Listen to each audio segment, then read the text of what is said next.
Hello there to all my subscribers and viewers. I am Sci-fi SithDan, and welcome back to the second part of my most powerful and influential Jedi in the Star Wars universe. Before we dive in, I want to remind everyone that this video is based on information from the Star Wars, Legends, or EU universe. Sorry to disappoint the Disney Star Wars canon fans. I also want to remind you that this video will have a bias, as it is based on my own personal interpretation of the characters. With that said, let us continue the list. First up is Master Mara Jade Skywalker. Mara Jade was originally a Force-sensitive human who was trained as an Emperor's Hand, a special operative for Emperor Palpatine. Her training included espionage, assassination, and even using the Force to influence politics. She was often referred to as the Emperor's right hand. After the death of Palpatine and the fall of the Galactic Empire, Mara Jade's life took a significant turn. She swore revenge against Luke Skywalker, blaming him for the Emperor's death, and was nearly driven insane by the Emperor's last command to kill Luke Skywalker. She was able to find a way around this final command by killing Luke Skywalker's clone, Luke Skywalker. She eventually turned her life around, and journey to the light side of the Force was long and a complicated one.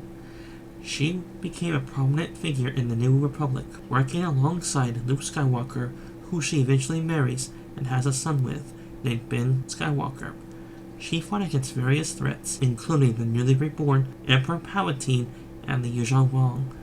She also had engagements with the Dark Lady of the Sith, Lumaya, several times. She faced off against the Sith Lord Darth Caedus, but sadly was killed by a poisoned dart by him. Her death hurt Luke Skywalker to the core and drove him to seek revenge against Lumaya, to whom he thought killed her. Next is Master Qui-Gon Jinn.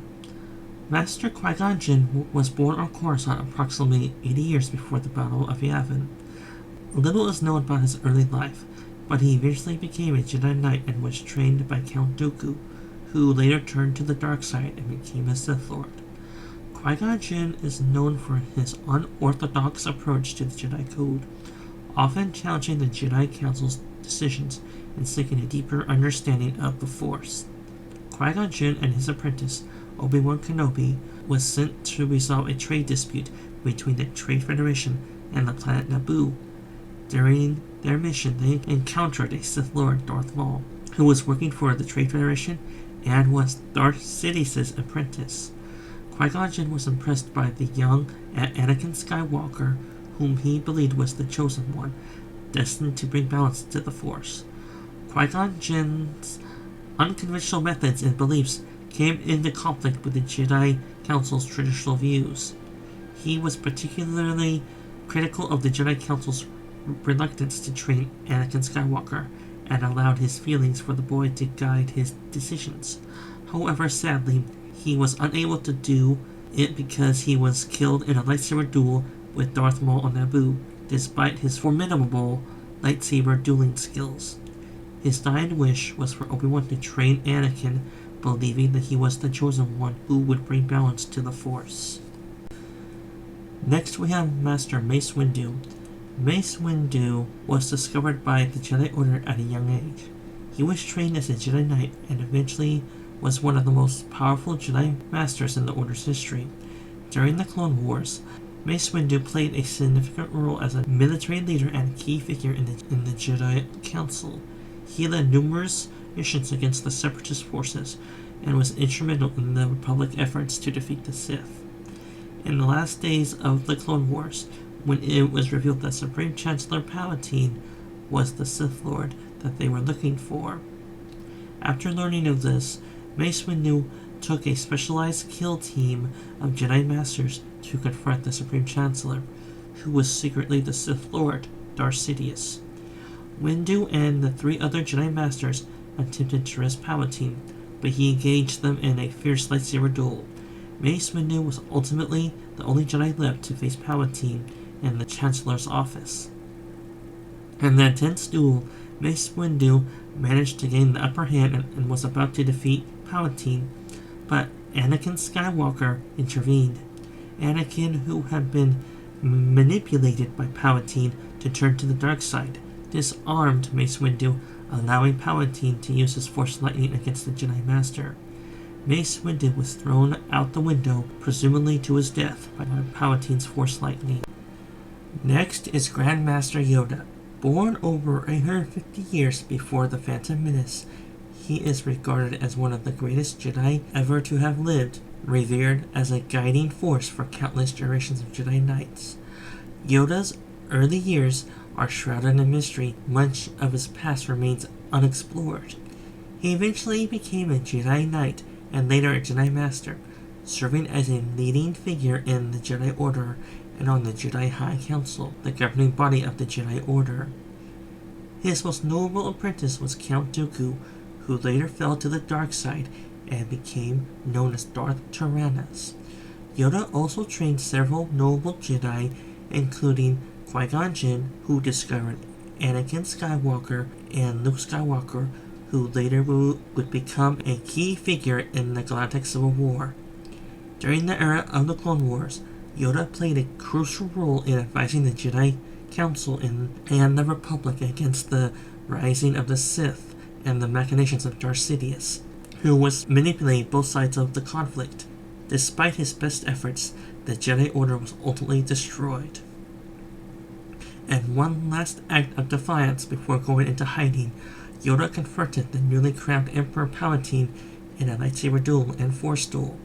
After a long, hard-fought duel, Yoda was unable to defeat Palpatine, with the duel at the end at best being a draw. After the duel, Yoda, along with Master Obi-Wan Kenobi, went into hiding. A few decades later, Yoda returned to the arena of training and teaching and became the wise mentor to Luke Skywalker. He trained Luke Skywalker in the ways of the Force, imparting important lessons about self-control, patience, and the importance of balance. Yoda's training helped Luke Skywalker to become a powerful Jedi Knight and later a Jedi Master, setting the stage for the defeat of Darth Vader and the Emperor.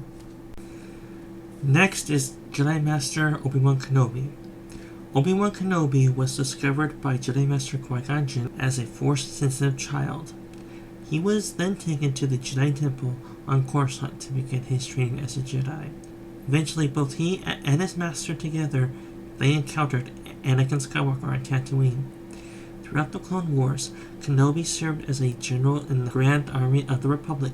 He became a key figure in the conflict, which often leading Republic forces against the Separatists. His friendship with Anakin Skywalker deepened at this time, even as he became increasingly concerned about Anakin's mental state. Kenobi took part in numerous battles and missions during the Clone Wars, including the engagements on Geonosis, Kamino, and Utapau, among others. He also confronted various adversaries, such as General Grievous and Asajj Ventress. As the Clone Wars progressed, Kenobi saw Anakin's gradual decline to the dark side, culminating in his transformation into Darth Vader. Kenobi's failure to prevent Anakin's fall weighed heavily on him and shaped his actions in the years to come. And one final duel against his newly turned apprentice, Anakin, in an attempt to turn back to the light, Kenobi failed and was forced to kill Anakin, who was consumed by his new identity, Darth Vader. Kenobi went into hiding on Tatooine to watch over Luke Skywalker, Anakin Skywalker's son, who he delivered to his relatives. For nearly 2 decades, Kenobi lived as a hermit on Tatooine, keeping a watchful eye over Luke from afar while avoiding detection by Imperial forces. He provided guidance to Luke through the Force and ultimately played a crucial role in Luke's journey to become a Jedi Knight. Kenobi's exile ended when Luke Skywalker sought him out for training. Their reunion led to the confrontation with Darth Vader aboard the Death Star, and after an intense duel with Vader, Obi-Wan sacrificed himself in a duel, becoming one with the Force. And finally, we have Grand Master Luke Skywalker. Luke Skywalker was introduced as the son of Anakin Skywalker / Darth Vader and Padme Amidala. After the defeat of the Emperor and Darth Vader, Luke went on to establish a new Jedi Order and set out to rebuild the Jedi Order, which had been devastated by the Emperor and Darth Vader. Over time, he grew in strength and wisdom, mastery of new Force abilities, and wielded a green lightsaber. He also delved into ancient Jedi lore, learning from the teachings of the past. He as well grew more powerful in the Force to where he can compete on the level of his old master, Yoda, or his long-dead enemy and Sith Lord, Darth Sidious. Plus, his lightsaber skills got more refined and more deadly as the years went by.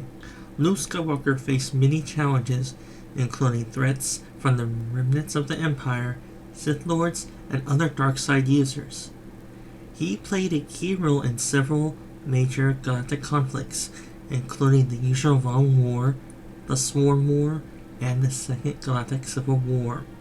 In addition to his role as a Jedi Master and galactic hero, Luke Skywalker became a mentor to a new generation of Jedi, including his nephew, Jacen Solo, and his own son, Ben Skywalker.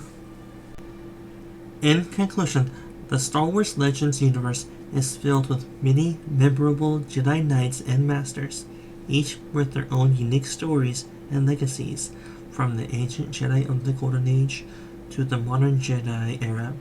These characters have left an indelible mark on the Star Wars saga. I would like to extend a heartfelt thank you to all my subscribers for joining me. If you enjoyed the video, please consider leaving a like and subscribing for more content like this. Until then, stay curious and continue exploring the universe of sci-fi wonders.